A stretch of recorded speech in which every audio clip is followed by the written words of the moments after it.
Hello everyone. ఇప్పుడు నేను ఈ వీడియోలో మిగిలిపోయిన చికెన్ కర్రీతో చికెన్ పులావ్ ఎలా చేయాలో చూపించబోతున్నాను.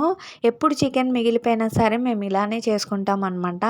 నార్మల్ బిర్యానీ ఇంకా చికెన్ పులావ్ కంటే ఇలా చేసింది చాలా టేస్టీగా ఉంటుంది.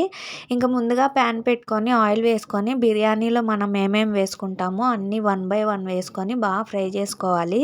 అండ్ గుర్తుపెట్టుకోండి, చికెన్ ఆల్రెడీ ఉడికిచ్చిందే కాబట్టి అందులో అన్ని స్పైసెస్ ఉంటాయి కదా, చూసుకొని రైస్కి సరిపడా అన్నీ కొంచెం కొంచెం వేసుకొని బాగా ఫ్రై చేసుకోవాలి.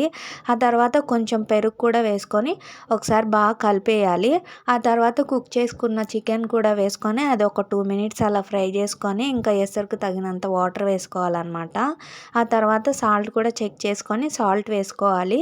ఆ తర్వాత బియ్యం కూడా వేసుకొని ఒకసారి బాగా కలుపుకొని ఇంకా నిమ్మరసం అది పిండుకొని ఇంకా దమ్కి పెట్టేయాలన్నమాట. చాలా బాగుంటుంది, తప్పకుండా ట్రై చేయండి. Okay, bye bye.